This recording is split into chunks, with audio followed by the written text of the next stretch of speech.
What's going on, guys? NealGuides here. Welcome back to another video. Now in today's video I'm going to go over some elite tactics for you to use that can help you push from gold to elite just by using these tactics. These are going to be tactics that I'm using, but this will work with any team. So this will even work with a cheap team or on a more expensive team. I'm sure you've seen me play get elite with a very cheap 30k team. It's the same thing can apply at this stage of the game. So this will help you get a couple of more wins. This is my setup I'll be using as well. And this is very important. If you want to get elite, the good thing is you need a good combination. So I've got one anti-kickoff formation, one general all-purpose ultra defensive and ultra attacking formation. So this is my 5-3-2. If you haven't seen the video on my 5-3-2, be sure to check it out. It's probably the most OP formation I would say in the game. But I've got the 5-3-2, so this can be an ultra defensive and a very ultra attacking formation. I'll explain to you how it turns into a 3-3-4 attacking. Then we have two 4-2-3-1s. Now let's be honest, the 4-2-3-1 is probably the most stable formation in the game. I'm pretty sure you know that already. So you've got one defensive variation. This is for more of like a conservative approach. Let's say you're going into the weekend league and you want to just basically play conservative, suss your opponent out. Then we have a more attacking one.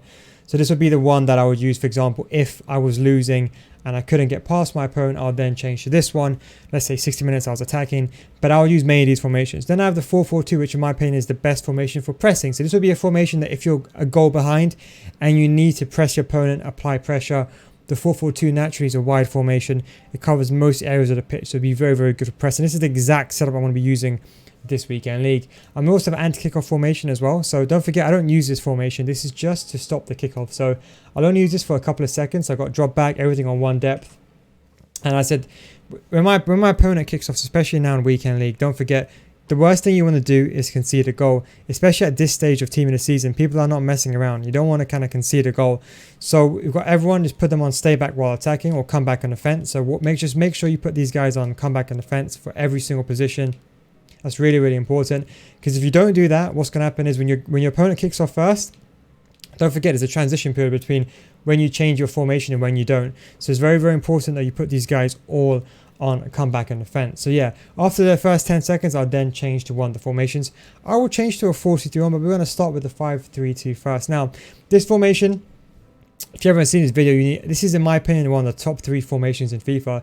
This is the only formation that if you're a pro player, you can't do anything about it. And you guys know what I'm talking about. I mean, it's the most meta formation. It can easily be a 5-3-2 when you're defending, but it can also be systematically, with the left back and right back when they go forward, it can also be a 3-3-4, should I say. So it's a very good formation, a general all-purpose formation. Now, we've gone with this. Let me explain to you the reasons why. Now, one width, does it mean we overload the ball side? No, it doesn't. Because it's 5 defenders, they're going to be quite wide apart naturally, and you don't want too much of a gap between your left back and your centre mids. And that's how we've gone with instead of the 5-2-1-2, we've gone with a 5-3-2, which is a bit more stable defensively and is a bit better as a general purpose. So that's why we've gone with a lower width. So that way there's not too much of a gap and your opponents can't play in between these areas of here. That will be the weak point. So that's why we try and nullify that by reducing the width. But it'll still be quite a wide formation even on one. Depth you've gone with 4, not too far backwards, but you don't want to be sitting too far backwards, you don't want to be going too far forwards. With a 5-3-2 especially, the key thing is you want to be going back and letting those left back and right backs join the attack later on. But I'll get on to that in a second.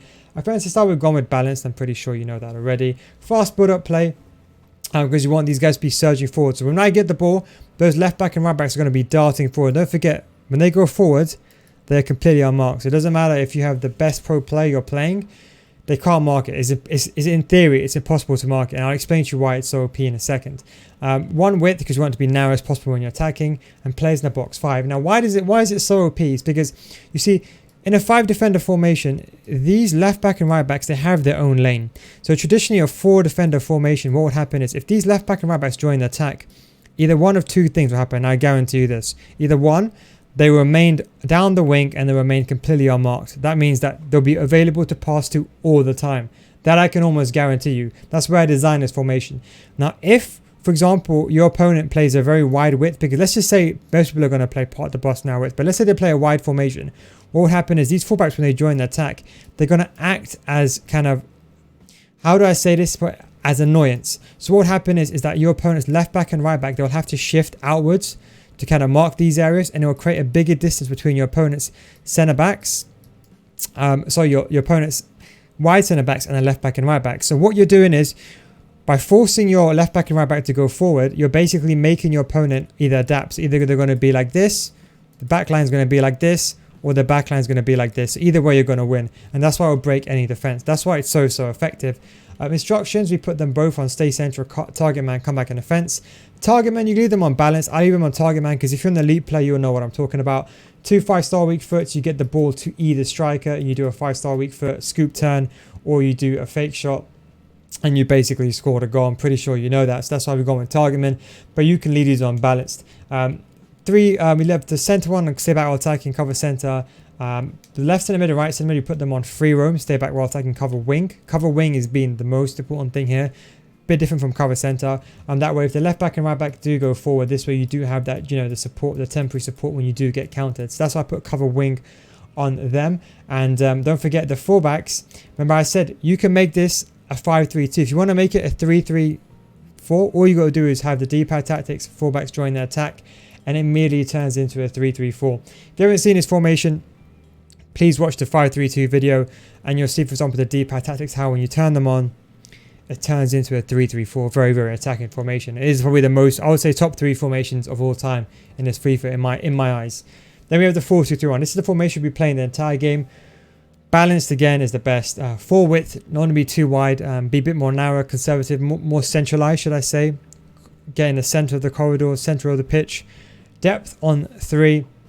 I think it's a good appropriate balance. You don't want to be too far back and you don't want to be too far forward. Good enough to press, but not too far ahead where your opponents can play through balls in behind your back line. So 3 is very, very important. Balanced offensive style. Width on 4 because you don't forget the wide cams they play as wingers. So you want them to be a bit more narrow, and players in the box on 3. Because when you get down the box, I personally like to pass the ball and look for the strike as opposed to actually crossing the ball in. Because people are going to be parking the bus most of the time. You want to have options outside the box. Now instructions. Now every single person is on stay back while attacking. 2 CDMs on cut past lane, stay back while attacking, cover center. Lamb and a ram on comeback and defense. The central cam on comeback and defense. If you want, you can put free roam on these. If you've used them and you like free roam, then use free roam. If you don't, leave on balanced, it's fine. I know some of you guys don't like it. The central cam, stay forward. Stay central, come back on defense. Don't put get in behind because people are going to be parking the bus. Now, this is important. Even though they're on comeback and defense, remember, you're still going to be very attacking because when these guys go forward, they're going to go back. They're going to go forward in a 4. So you're going to have 4 strikers going forward in a diamond. These guys are going to sit back, but you're still going to attack in a 4-striker formation. So although, don't forget, these guys are not on stay back while attacking. They're on come back and defense. So that's the difference. They're still going to go forward. So don't think you're just going to sit back. No, they're still going to go forward. They're just going to come and track back. That's all it means. Okay, so let's say now, imagine this. You know, you're winning, and let's say, for example, your opponent gets a goal, and now you're 1-1. And let's say, for example, you're trying to get a goal. Maybe you go 2-1 down. It's 60 minutes. You don't want to go ultra attacking, right? You just want to be a bit more attacking. Then you change to the 4-2-3-1 attacking. Now, in contrast, we've gone with a higher depth, just one more depth, just a bit more higher up, not too much, not enough so that your opponent knows what you're doing, understands that you're changing formation, but just, you know, naturally being a bit higher to win the ball back high up the pitch. We've gone with long ball. Now, long ball, just to reiterate, doesn't mean that you're going to be playing Stoke City football. You know what I mean? Doesn't mean you're going to smack the ball up, look for like a target man, second striker, second ball. No. Not looking at no second bounces. All it means is get it behind. In the beginning, when I first said about long ball, people doubted me, but now pro players are doing it. I think no one's really saying anything now. Basically, what getting behind means is basically, you know, on a striker you have getting behind, right? Now in a 4-2-3-1, sorry, these players don't have a get it behind option. So what long ball is basically saying is, you guys get it behind. So basically, what long ball means is get it behind. So whenever you see long ball, it just means players are going to be making runs forward. That's it. It's like an LB or an L1 trigger. People are going to make runs forward. That's it. So it's more attacking. Width, we've gone higher. As contrast to 4, we've gone with 5. The reason why is if, for example, someone's playing overload the ball side, I don't want to be going on a 4 width. I want to be going on a wider width because then I can just play the defensive formations. What 4 attacking width. I want to be a bit wider on the attack and, you know, occupy the wide areas. As you guys know, in a 4-2-3-1, the most OP thing in a 4-2-3-1 is like, you know, you guys, I'm pretty sure you guys know this is your back 4. It's a triangle between your CDM, your left back, and your lamb. You know, your lamb will make a run behind you, play through ball to him. You guys know pretty much how OP it is, and that is why, honestly, I've gone with a width of 4. Players in the box on 5, so just a bit more getting into the box, just to be a bit more attacking. So let's say, for example, at this moment, let's say I get a goal back and I do score, then I'll go back to the 4-2-3-1 defensive. Now picture this. Let's say, for example, okay, now you're losing. Now you're losing and you're thinking, okay, 75 minutes. You know what? I don't want to go extremely all-out attack. Maybe you don't want to go to extreme examples, but you want to be a bit more attacking. You want a formation you can switch to on a fly, but you don't want to be too, you still got 20 minutes left of the game. You don't want to be so attacking. So we've gone with a 4-4-2. Now 4-4-2, we've gone with a flat, not the one with the CDM. Now naturally, it's a wide formation. Also, you've got the the 2 centre backs, the 2 centre mids, and the 2 strikers covering 60% of the pitch. So you're very wide, and when you're pressing, you're going to occupy all positions. Just like real life, the 4-4-2 is the best formation for pressing in real life. It's the same principle over here. Now, the most important thing here, that this is really, really important. The most important thing is you have balance. Now, if you're above Elite 2 and you know how to manually press, this is important, not team press. You know how to manually press. I know some of you guys are on Elite 1, you watch these videos. The most important thing is leave this unbalanced. Because you can use second defender press, you can use right stick switching, and you can press manually. You know when to move the players out of the way. But if you're not and you don't know how to press, put this on pressure on every touch. Now, don't want to use press after possession loss, because team press is better than press after possession loss. So, and for example, constant pressure is team press anyway. So there's no point in having a formation on constant pressure when you can just have pressure on heavy touch and then activate team press to make it even more, to have even more pressure. So it's better to have this formation, maybe even like 60 minutes. You think, okay, you know what? I need 2 strikers immediately. My opponent's playing very deep. I need 2 strikers immediately. Then you can just use pressure on a heavy touch the entire game. Then once you're really losing, then use team press. That's why it kind of negates using constant pressure, because that is team press. You can use that with the D-pad tactics. You can use that as a light switch on and off in the game. I'm pretty sure you know that. If you haven't seen that, check out my videos. Or then you can use pressure on heavy touch. There's no point using that, because pressure on heavy touch is better than press on possession loss, and you can use team press anyway. But I leave it on balance because I can press manually. Now, width, you want to be wide as possible. 4-4-2 is a wide formation, but if you're very narrow, people get this confused. When you're pressing, you don't want to be narrow, because your opponent is just going to lob the ball from wing to wing. He's going to get the ball over here, he's going to bait you, and he's going to pass it back to the goalkeeper, lob it to the other side. You don't want that. When you're pressing, you want to be as wide as possible. Not too wide where you're leaving massive gaps, but just wide enough to occupy all areas of the pitch. 4-4-2 naturally is a wide formation. So 6 is a good, appropriate balance. You're very wide. There's not too much space between these zones, so you're not getting through balls in behind, but it's good for pressing, especially team press. It works very well with team press. Depth, you've gone with 4. You don't want to be, people think you need to go too high. If you go 10 depth, someone's just going to play a long ball in behind, that's it. It's going to be 3-1, 2-1 to 3-1, and you're going to be like, why did I change to this formation? So that's what we've gone with 4. You kind of want to be sitting back, but not too far back. And don't forget the difference between 10 depth and 4 depth is not as much as you think, but it's better to be on a 4 depth conservative side. Defensive start, we've gone a balance. Width on 4, it's a wide formation naturally, so we've gone this and put this on 4. Players in the box on 3. Now the instruction, this part is important. Left back and right back, we have them on balance attack. We have them on overlap. This means that when they overlap, these kind of left mid and right mid, they're going to be a bit more centralized, or they're going to go into the middle and help support the middle. So the left back and right back are just going to help provide support as well. And I want them to always overlap. The most important thing though is we have 1 CDM on stay back while attacking, cover center. Now this is really, really important, because you want one guy to be sitting back just in case you do lose the ball. He's there to protect your defense, and therefore if you're also getting your opponent's parking a bus, you can always pass the ball back to this player over here. Now I'll be honest, in terms of the other centre mid, you can leave this person on balanced. I would recommend a medium high, so medium defensive, high attacking work rates, because he's unbalanced. If you haven't got a good work rate here, you can put him on get forward. And what I've been experimenting the last couple of months, to be honest, I've been putting Blanc and centre back and Trent there because he's medium high and he's a bit more of an attacking threat. But you could do something like that, but put him on get forward if the work rates are not too good. Left mid and right mid, we have them on come back on offense and get into the box. So when you go to a wide position, we have them on get into the box. So if the ball is get with Mahrez over here, that means the bomber will run into the box, and you have some more attacking options to pass to, because in the final 10 minutes, your opponent's going to be parking the bus realistically anyway. So that is why we've gone with get into the box. Come back on offense, because your left back and right back, they're going to be overlapping.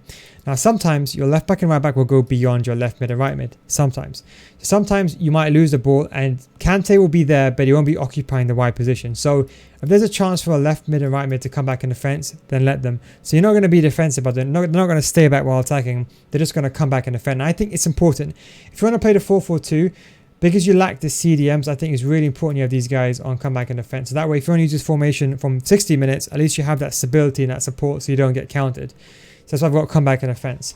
Now, two strikers come back on the fence again and stay central. Now, in case you don't know, this is very, very important because you want them to be in the middle.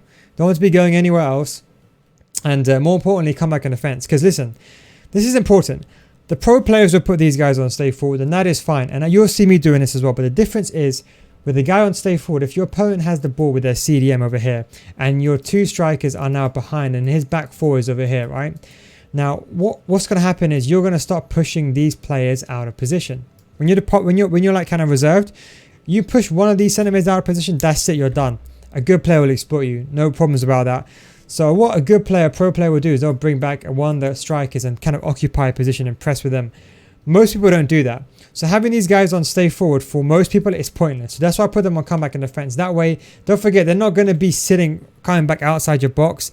They're just going to be occupying your opponent's CDMs. That way, it'll help stop them from building up out the back. And that way, you can always switch to them if you're in trouble. And I said, you don't want to be on stay forward because if your opponent is parking a bus and he's wasting time, he's going to be lobbing it from fullback to fullback.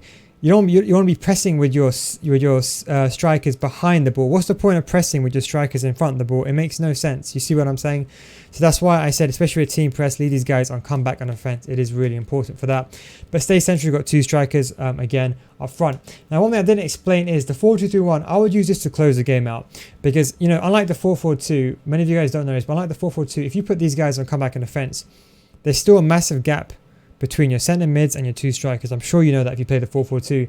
But because the natural shape of the 4-2-3-1, even the patch that came out in November, although you can only have 4 midfielders at one time, because the natural position of the cam is quite reserved, that means you can use your CDMs to let AI control your CDMs and just control your cam and cut the passing lanes. So if you're winning and you want to be, well, it's kind of a noobish thing to do, but if you want to be over defensive, you can, you know, cut the passing lanes with your cam and let your CDMs mark your two strikers. Because don't forget, most people are going to use a two-striker formation or maybe a cam. So let these two CDMs mark the two strikers and you can run around and cut the passing lanes with the cam. So that's what I would say. The 4-2-1 attacking, I didn't go over that too quickly.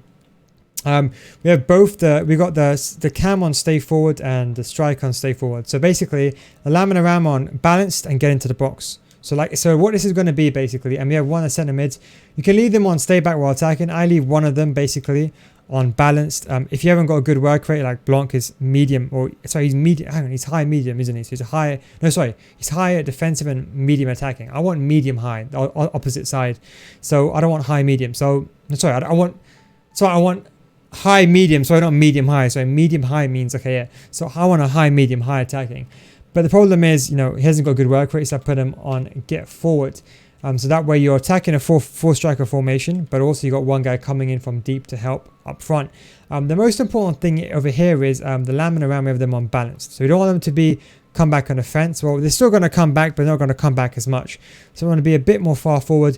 The key thing is you're going to be defending in a 4-4-1-1. So this is not a 4-2-3-1. This is a 4-4-1-1. Right? Why? Because you got your cam and your striker on stay forward. So this is very important. You're going to be playing this like a 4-4-1-1. Very, very important. So in my opinion, the 4-4-1-1 is the best formation in the game. But the 4-4-1-1 that they traditionally have, that doesn't have CDMs. For me, the most perfect formation would be this formation with this guy being a striker. I know you're probably going to say, why not use the 4-2-3-1? No, I actually want to use the 4-4-2, a wide formation. But I actually want to display the cam to act like a centre forward.